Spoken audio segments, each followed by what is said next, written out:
The Tempest, Act 1, Scene 2, lines 285 to 350. Earlier, a new character, Caliban, was introduced to us. Now, we will learn something more about this character. Let us begin with the audio clip. Please follow the lines in your books. Dull thing, I say so, he, that Caliban, whom now I keep in service. Thou best knowest what torment I did find thee in. Thy groans did make wolves howl, and penetrate the breasts of ever angry bears. It was a torment to lay upon the damned, which Sycorax could not again undo. It was mine art, when I arrived and heard thee, that made gape the pine, and let thee out. I thank thee, master. If thou more murmurest, I will rend an oak, and peg thee in his knotty entrails till thou hast howled away 12 winters. Pardon, master. I will be correspondent to command, and do my spiriting gently. Do so, and after 2 days I will discharge thee. That's my noble master. What shall I do? Say what shall I do? Go make thyself like a nymph of the sea. Be subject to no sight but thine and mine, invisible to every eyeball else. Go take this shape, and hither come in it. Go hence with diligence. Exit Ariel. Awake, dear heart, awake. Thou hast slept well. Awake. Oh, the strangeness of your story put heaviness in me. Shake it off. Come on. We'll visit Caliban, my slave, who never yields us kind answer. 'Tis a villain, sir, I do not love to look on. But as 'tis, we cannot miss him. He does make our fire, fetch in our wood, and serves in offices that profit us. What ho! Slave! Caliban! Thou earth, thou! Speak! Caliban within. There's wood enough within. Come forth, I say. There's other business for thee. Come, thou tortoise, when? Re-enter Ariel. Fine apparition. My quaint Ariel, hearken thine ear. My lord, it shall be done. Exit. Thou poisonous slave, got by the devil himself upon thy wicked dam, come forth. Enter Caliban.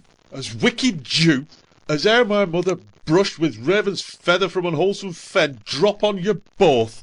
A southwest blow on ye, and blister you all o'er. For this, be sure tonight thou shalt have cramps, side stitches that shall pen thy breath up. Urchins shall, for that vast of night, that they may work all exercise on thee. Thou shalt be pinched as thick as honeycomb, each pinch more stinging than bees that made 'em. I must eat my dinner. This island's mine by Sycorax my mother, which thou takest from me. When thou camest first, thou strokest me, and madest much of me.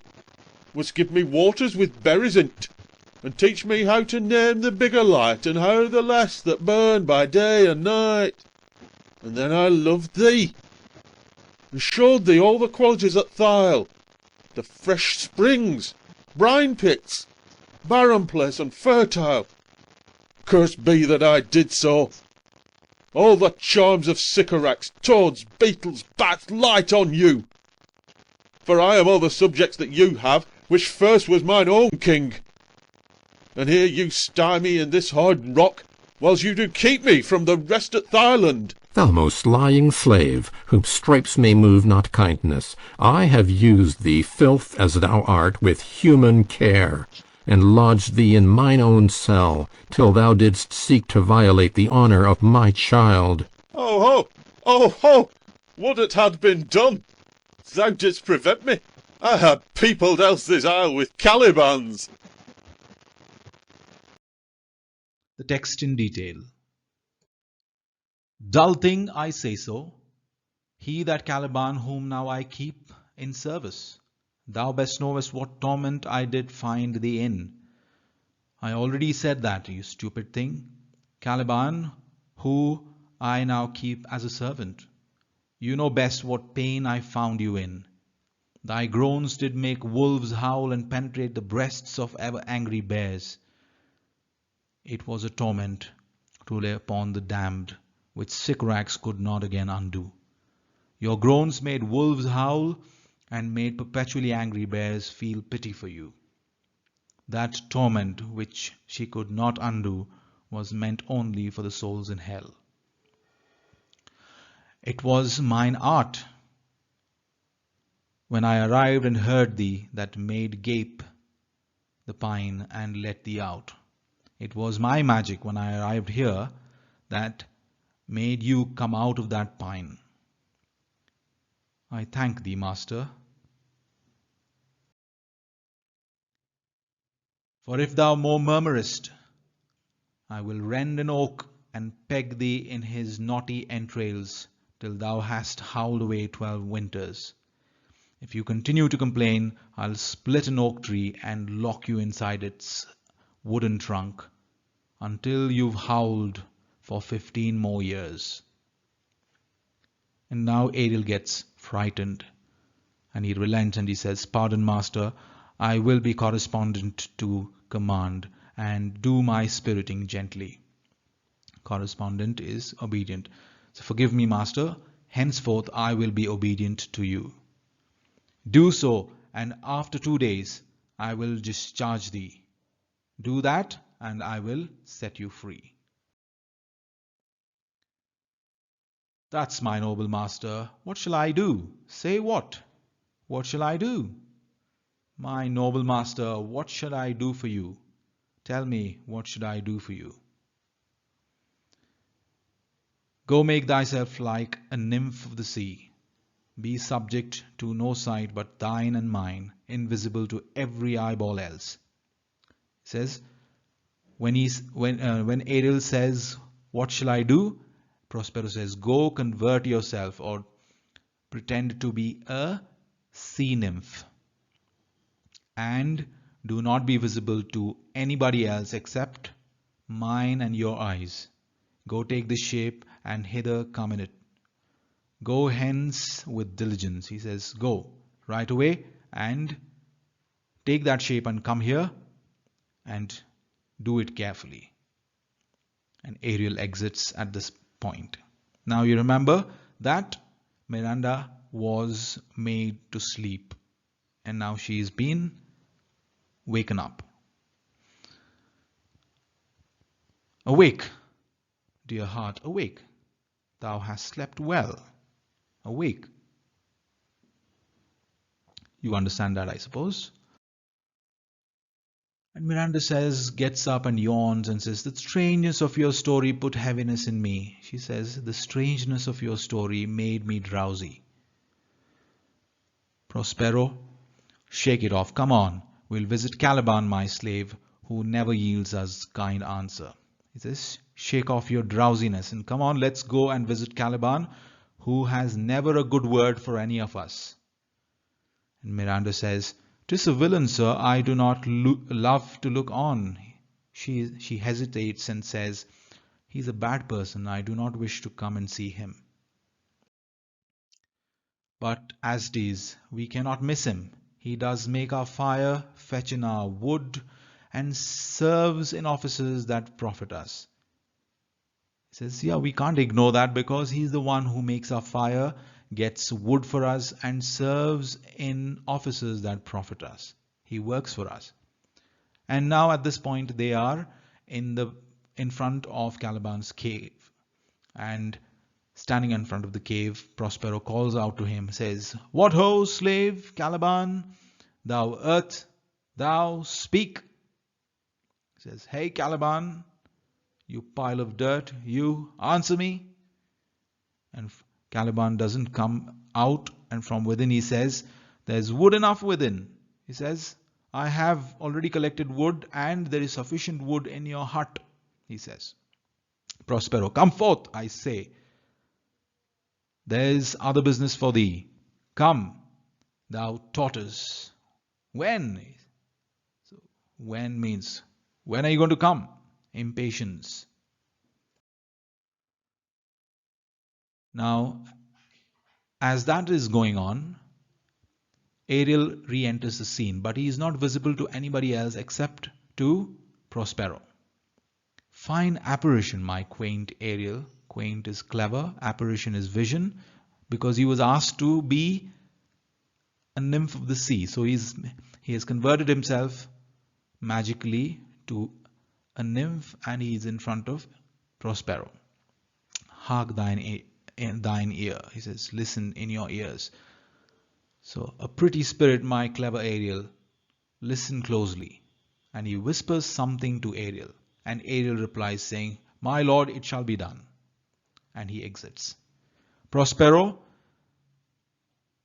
is talking to Caliban now. Thou poisonous slave, got by the devil himself upon thy wicked dam, come forth. He says, you vicious slave, fathered by the devil himself, with your wicked mother, come here. Caliban enters the scene. He comes out of his cave, and now he is visible to all the audience. That's the meaning of enter Caliban. What is he? As soon as he comes out, he is filled with curses, and he says, as wicked dew as ever my mother brushed with raven's feather from unwholesome fen, drop on you both. A southwest blow on ye and blister you all over. He says, look at his language. The fen is swamp and ye is you. I hope that dew as evil as the one my mother used to gather from poison swamps and apply with a raven's feather will fall on top of you both. May a hot wind from the southwest blow on you and cover you with blisters. So he is full of curses, reveals his personality. And Prospero gets angry and says, for this be sure tonight thou shalt have cramps, side stitches that shall pen thy breath up. Urchins shall for that vast of night, that they may work all exercise on you. Thou shalt be pinched as thick as honeycomb, each pinch more stinging than bees that made them. So what is he saying here? Urchins are little monsters. Pen is make hard. Okay. So what's it saying? What is the translation of this? For saying that, rest assured, I'll give you cramps, pains in your sides that will make it hard to breathe. Goblins shaped like hedgehogs will come out at night when they are free to act and do their worst to you. Every inch of you will be stung, and each sting will hurt more than bee stings. Caliban says this, I must eat my dinner.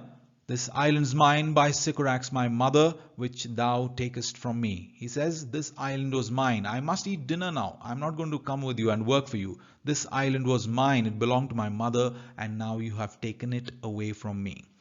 When thou camest first, thou strokedst me and madest much of me. Wouldst give me water with berries in it, and teach me how to name the bigger light and how the less, and burn by day and night. So, since when you came first, you stroked me and made much of me. You would give me water with berries in it. Teach me how to name the bigger light, that is the sun, and the less, that's the moon.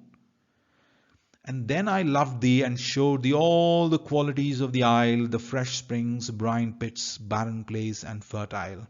So because you stroked me and looked after me, I loved thee also, and I showed you all the qualities of this island, including the fresh waters, salty ponds, barren places, and fertile grounds. Cursed be I that did so. Cursed be upon me because I did so. All the charms of Sycorax, toads and beetles, bats light on you. He's again cursing them. The charms, the magic of Sycorax make toads and beetles and bats and creatures like that light on you. For I am all the subjects that you have, which first was mine own king, and here you stye me in this hard rock, whilst you do keep from me the rest of the island. I am the only subject you have on this island, where once I was my own king. And now you keep me confined in this cave and don't let me go anywhere else on the island. Prospero is really angry now. He says, thou most lying slave, whom stripes may move, not kindness. I have used thee, filth as thou art, with human care, and lodged thee in mine own cell, till thou didst seek to violate the honor of my child. He says, you lying slave, who responds only to whipping and not to kindness. Though you are a piece of dirt, I treated you kindly and humanely. I even let you live in my own shack until you tried to rape my daughter. Caliban sarcastically comments, he says, oh ho, would it had been done. Thou didst prevent me. I had peopled else this isle with Calibans. He says, ha ha ha. I wish I'd done it. You stopped me. If you hadn't stopped me, I would have filled this island with little Calibans. To summarize, character of Caliban is revealed. He was left behind on the island by his mother when she died. Both accuse each other of being unjust, and Caliban is now controlled by Prospero totally. Thank you.